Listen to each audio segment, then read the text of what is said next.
Yeah, good point. Good afternoon. Welcome to the Oklahoma City Economic Development Trust meeting. I now call the meeting to order. Item 2 on the agenda is the approval of minutes from the January 28th, 2025 trust meeting. If no one has any questions or comments, we can take a motion. All right, we have a motion and a second.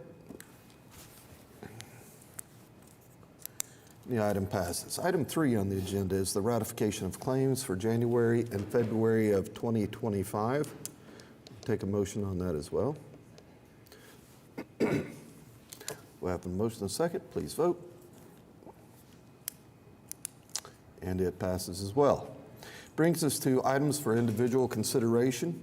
We'll start with item 4A, a memorandum of agreement with the Alliance for Economic Development for Commercial Air Service Development. Mr. Sudol. Thank you, Mr. Chairman. So this was an item, a while back we had an allocation of $500,000 of gold to go towards this purpose. And it was really the state had a new program that had some grant funds to help attract new air service. There's some stipulations because of the grant and some federal regulations why the airport trust can't do it directly, and they needed a community partner or other partner. So we volunteered and basically are helping facilitate this. So we did make the application and were awarded an allocation of $2 million from the state. The GOLT money, the $500,000 would meet the 20% required match, but what will happen as we go individually and get an agreement with an airline, whatever that amount is, the $500,000 will cover the 20%, the states will cover the 80%. So we don't anticipate this will be something that all of it goes in one swoop, but I'll tell you we're working on something right now that I hope to have an exciting announcement and can't say for a while, but just this is very timely because we need to get it in place, and we have some deals working, and really this is the Airport Trust and Jeff Mulder working on this program, and we're just kind of facilitating it for them. Awesome. Any questions, comments? All right, we can take a motion on item 4A. Please vote. All right, the item passes. Item 4B is Economic Development Agreement with Safe House Films, LLC. Mr. Sudol. Thank you, Mr. Chairman. So this is the EDA. We did an allocation back in May of 24 for this project. Again, the incentive would not to exceed $64,813. 80% of the filming days are in Oklahoma City, and it's projected to generate a little under $1.3 million in qualified expenditures. So really, this is just the EDA from that previous item in May that you heard about. So I'd be happy to answer any of your questions if you have them. Any questions? All right, we can take a motion on item 4B. We have a motion and a second. And it passes. Item 4C is amendment number 1 to the Professional Services Agreement with the Oklahoma City Economic Development Foundation for the Oklahoma City Film and Creative Industries Office. Mr. Sudol. Yes, sir. So this is pretty routine. This previous agreement, which was done, I believe, in 2022, this is just changing one thing to basically extend the time period where they can use some of the funds on this from June 30 to December 31st. There's no additional cost, no change to scope of work. I think what's happened is, some of the expenses were a little less than we anticipated, so we have the ability to continue doing some of this work through the end of December and without any additional funds, so it's really just changing that date. Great. Any comments, questions? All right, we can take a motion. Please vote. The item passes. Item 4D is a joint resolution approving an allocation of $880,000 in film incentives for Project Galaxy. Mr. Sudol. So I believe Jill Simpson's going to come up and give us a presentation on this project. Hello. I do want to go through this project I was a little late getting here because I got a call from the filmmakers on my way out the door, and the dates are shifting just a little bit. But this is the kind of project we hope for, and it's timely, and I hope you're going to like it as much as I do, if you can advance. It's codenamed Project Galaxy. It is based on a New York Times best-selling novel, and it chronicles the lives of 2 children orphaned by the Oklahoma City bombing. And we follow their lives over a period of 30 years. They come together at 10 years, and then they go their separate ways, come back together at 20 years and at 30. It is faith-based, and the author is one of the producers. And they're based in Nashville, but they're really excited about coming in. The dates were originally going to be filming dates of May 19th to June 27th. They're now pushing those to August 11th through mid-September. And I believe they're shooting 31 days, so it's five-day weeks. The National Memorial is working with them. Carrie Watkins sells their book in her gift shop. She's very thrilled about having them here. As of this afternoon, I found out they're going to come in for the weekend of the 30th anniversary and do some filming, and that's a good time. We'll do some location scouting and hopefully be able to lock it in on that date. Their plan is to hire 90% of the crew locally. They're going to spend $9 million in Oklahoma City, which is tremendous. We're really excited about that. So this is the first project I'm bringing to you where I am recommending that they receive the full 10%. They are spending almost double what they would have to qualify for the 10%. Their upticks include more than 75 filming days in Oklahoma City. It's actually 90%. 90% of their vendor contracts are local, 90% of the crew. They're going to be, I believe they're going to office at Filmmakers Ranch, and they're also going to work with both One Set Studio in downtown Oklahoma City and Filmmakers Ranch, and they're pre-qualified for the state rebate. So that rebate allocation would be $880,000, and I'll be talking about it in the next report, but basically that would leave us with a balance of a little over $500,000 in the original $3 million fund that I would have. I've got 3 more applications on my desk for smaller projects, but hopefully I want to run through. I'd like to completely deplete this fund by the end of the year, and this would go a long way toward that.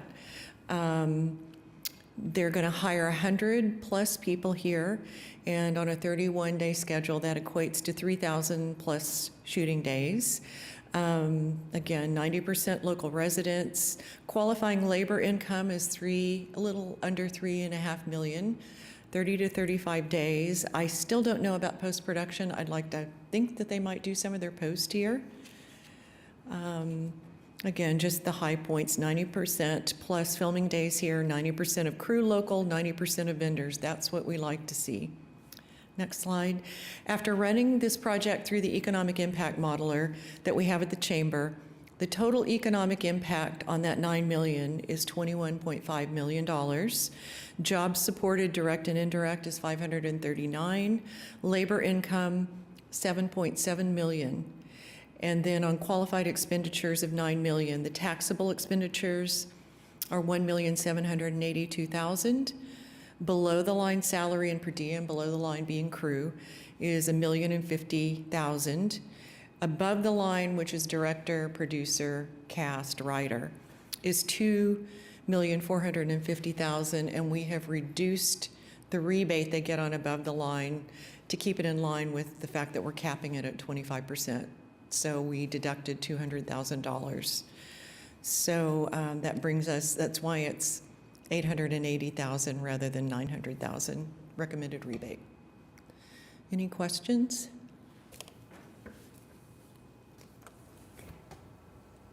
Did you pitch this, or did they come to you? They came to me. They were already talking to Carrie. And I can't tell you how excited I am. This is the dream. well, the last project was a dream project too, New Year's Rev. That was really great, but this one ticks every single box of what our program's intended to do. $9 million spent in Oklahoma City is huge. Absolutely. Twisters was a great project, but they didn't hire 90% of our crew. They didn't use 90% of our vendors. So, and it's sisters. The writer's name is, I think I just told you and I forgot. Karen Kingsbury? Karen Kingsbury, and her sister Tricia is the producer. They are overjoyed. And when I told them I was pitching this at 10% because I have to do the pre-qualification letter before I come in, they were just astounded because this makes a big difference for them. So they're working on several pieces of financing. They've got the state rebate. I can't imagine, I mean, anything could happen, but I feel very good that this will come to fruition and be a really good thing for the city. Good ROI. This is a tougher question.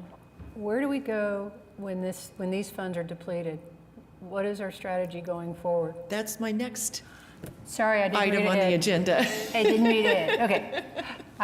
We were in cohorts, and I fielded her softball questions. Sorry, I didn't see. Okay, cool. Any other questions for Ms. Simpson? All right, if not, we can take a motion. Okay. Wait a minute. Okay. There we go. Nope. Duh. All right, we have a motion and a second. Please vote. And item Thank you. 4D passes. Next up on the agenda is item 4E, is to receive the semi-annual report for the Oklahoma City Film and Creative Industries Office. Ms. Simpson again. Passing out literature. These are the results of a December-January economic impact study on the state film rebate that I co-sponsored the study, and the numbers are pretty astounding. So I've been at the Capitol this morning because if we don't have state rebate fully funded, whatever we're doing here in the city is not going to make a huge amount of difference. So all of this Cherokee Nation, Tulsa, Oklahoma City, we're all banded together. We formed this coalition, and it's called, as you can see, The Future is Film in Oklahoma. All of these different groups have signed on to this. One of my goals when I opened this office was to serve in the role of ombudsperson, to try to bring these various entities together because everybody was competing with each other, people weren't talking to each other, and now I'm not taking full credit. This has been a group effort, but we're gaining momentum. And I'm told it's going to be a really tough year at the Capitol to get money because the governor wants a tax cut. We have a zero increase budget for the year, if not, looking for cuts. But even if we don't get money this year, an increase in the state rebate, at least we'll be all on the same page, ready to go for next year. So that's a lot of what we were doing at the Capitol this morning. I've got a few. I'm going to start with just some numbers for you. This first slide shows you the first 6 months of the year, the statistics of what my office has done. We've had 6 projects in development. We have had 16 projects receiving a city rebate that didn't necessarily, a city permit, not necessarily getting the rebate. So I always work with the city in helping facilitate to get the permits for filming. We've had 5 applications come in. Of those 5, 3 have been qualified, pre-qualified.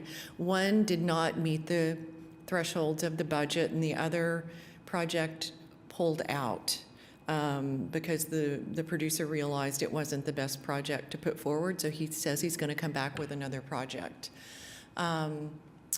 New recruitment contacts in the industry, 53, and that's a lot based on my work in LA back in August and September when I was there for a week with the other film commissioners and outreach, networking with studio execs, taking people to lunch and dinner, and really trying to recruit people in. And then I do a lot of work, local stakeholder outreach. Any speaking engagement that I Anything I'm invited to do, I go because I see it as an opportunity to get the word out about what we're trying to achieve here, the results that we're showing, and how to form a coalition and greater support, which is going to lead to your question. Site visits, that includes studios, it includes programs that are teaching out there.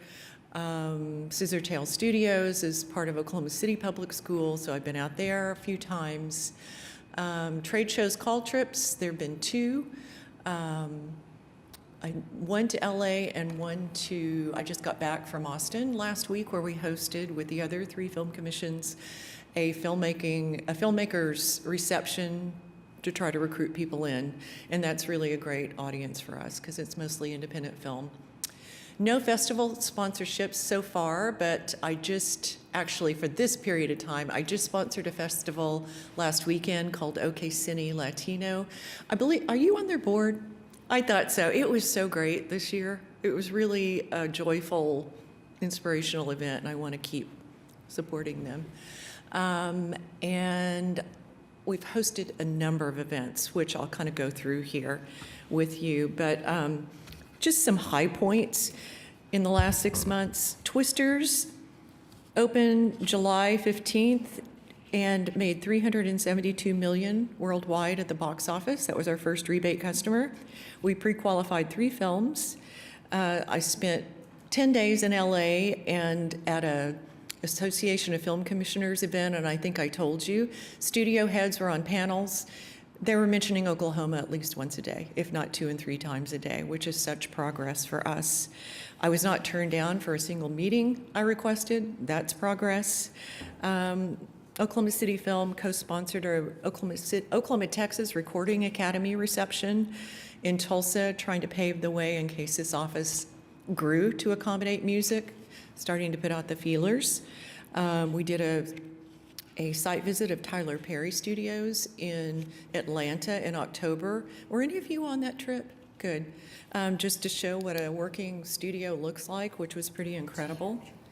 Apex Studio opened in December, which is our brand new Dolby Atmos mixing room, which is the only one in the region. I was at the state capitol today for, leading a group from all over the state, talking to lawmakers. We've hosted 2 noteworthy panels Oklahoma City Film has in February. One was at Innovation District, the other was at the Oklahoma City Chamber Forum on the coldest, iciest day of the year, February 12th, and we had 100 people there, which tells me we're on to something. I just mentioned South by Southwest and OK Cine Latino. Oklahoma Film and Music Day is at the state capitol on April 1st, if anybody wants to come out. Dead Center is in June, which will be sponsoring and hosting panels. And now to what's next. This is where it gets tough. I'm working with the city on the incentive. The goal is that, I don't know the mechanics of how it works, but I'm hoping that as part of the new GEO bond, there will be a number put in there, Joanna. I don't know exactly what number it is yet for future funding of the incentive program. I might just jump in and comment on that, Jill. Just, as part of the city's bond process, and when that ultimately goes to the voters, the voters vote for an amount of GOLT bonds, and that's obviously what funds some of the acquisition things we do, the film office, the SIP program. Those are things that we'll obviously have to have discussions publicly about, but also this body and the council will consider the policies of how those dollars are allocated to different programs. And that is something we're trying to plan for, continuing this program. And those numbers are still in flux, as many of you know, as discussions continue there, but we definitely are trying to include some items for that. Please look at these numbers on the screen. Can you see those? For our $3 million in the rebate fund, so far, as of today, with Project Galaxy, we have allocated or set aside $2.4 million.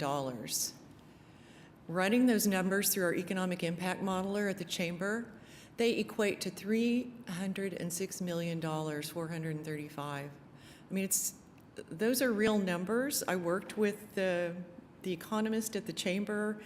He's a statistician. These aren't pulled from the air. Those are real numbers. That is an incredible return on that $3 million, and we're not even done yet. And I've got roughly $568,000 left. So I was really excited to show that to you today. As far as my office goes, thank you for extending the contract to December. I've been frugal with my money, and that's the only reason we're able to do it. I had enough money to get us through till December. I haven't hired anyone. Sorry, my phone's going off. Haven't hired anyone even for contract labor, so there's some money there to get me through the year. I'm tasked with fundraising, so if any of you have thoughts and suggestions, I'm working with the chamber on a strategy. I know this is a public meeting. I don't want to go into too many details, but beyond December, we've got to come up with a plan. And one of the plans is that if we get new rebate funding, there would be an administrative fee recouped to go toward the office budget, because I spend a lot of time administering that program.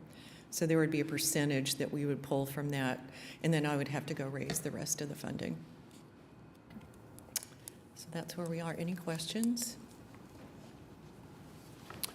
Thank you. Great job, thank you. Do you have a Maybe. question? Thank you. Just really quick, I was going to say, I'm glad you mentioned that, because I was looking on the forum, and I was going to ask, what about what other festivals? So I'm glad you mentioned that. And just to kind of give you an idea, the festival itself brings in directors, filmmakers from all over the world. And so sometimes for most of them, this is the first place that they're showcasing. They choose Oklahoma City, and we had several from out of the country. And then locally, we also had student films that they were part of the Institute, where they learn about filmmaking.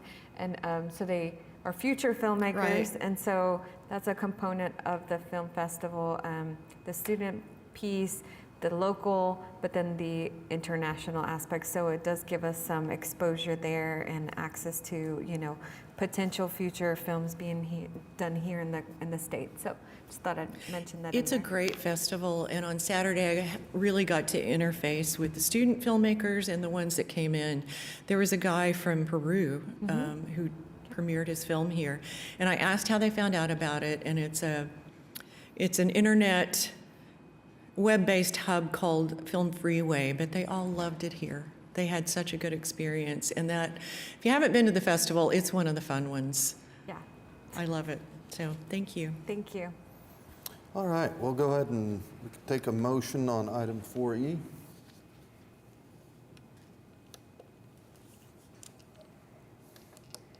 We have a motion and a second.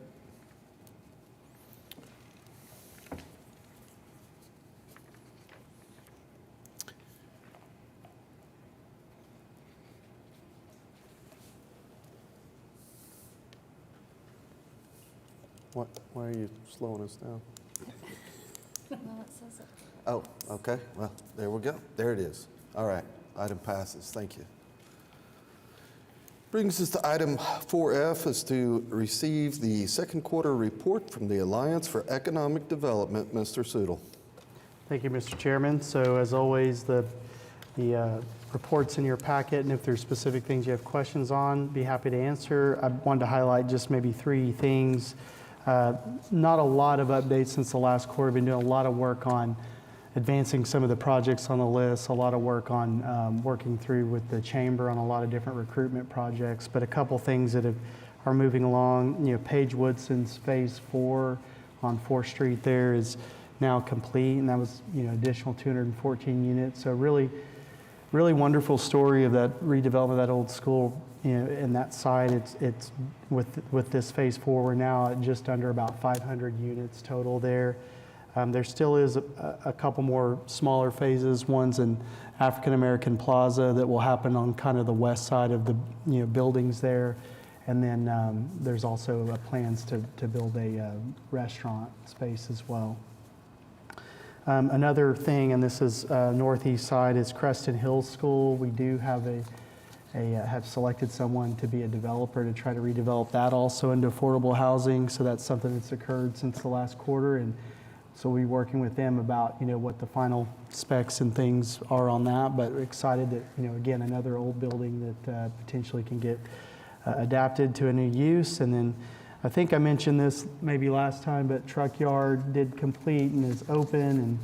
And in fact, I tried to go there on St. Patrick's Day, which is a huge mistake, and couldn't even get in. The line was down the side. So hope everybody gets a chance to take a look at that. Just another amenity there in, Lower Breaktown area. So, but happy to answer any other questions. Lots of activity going on. Have the report there. I have a quick question. So ARPA, I know that there was a program evaluation, I believe a contract that was put out and that was underway. Has that report been made public, or are they still assessing the impact of the program?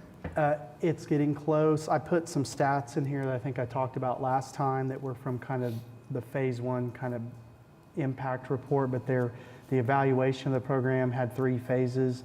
We've completed 2. They're finishing up the 3rd, so we're getting really close. I'm hoping we have a meeting scheduled coming up, I think, in the next 2 to 3 weeks where we're trying to meet to finalize that report, and then we'll be happy to have some presentations on it. Wonderful. That'd be great.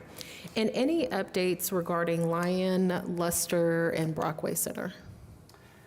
Any movement there? Yes, there's been some movement. There's some things, though, I don't really want, I'm Okay. not prepared to speak Okay. about, but we have been speaking with somebody specifically on the Lyons Lester Mansion, and there's some ideas moving. We've also been working with the National Trust, who'd been a partner. You're still engaged with them? Okay. Yeah, they had helped fund some of those studies, and we're meeting with them again to look at some potential assistance and other things they can provide. But we do have a couple of interested parties that we're talking with, just nothing, which is exciting because it's gone from nothing to now we've got a couple folks we're talking with, but we're still trying to figure out, is that really Business plan and is it really viability of something that? that's viable that can move forward? So excited, hopeful, but not ready for consumption yet. Okay. Thank you. Anything else? No? All right. Item 5 is the general manager's report. Oh, I'm sorry, we've got to vote on that first. I'll take a motion on item 4F to receive that. Sorry. Please vote.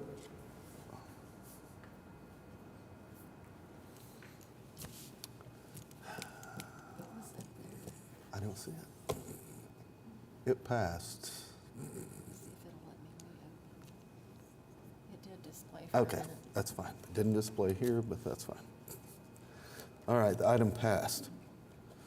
Next up, item 5 on the agenda is the general manager's report. Ms. Boggs. Yes, good afternoon, everyone. Before you have the February General Manager's Report. A few things I wanted to highlight. Our biggest items, it seems almost every time, are going to be our debt service payments. So TIF 2 and TIF 13, we had debt service payments, interest only. You can read through the report and see the ending balances. I will note on TIF 2, we just have a few more years of ad valorem payments and a few more years of debt service payments that we'll have. So that TIF is going to be ending soon.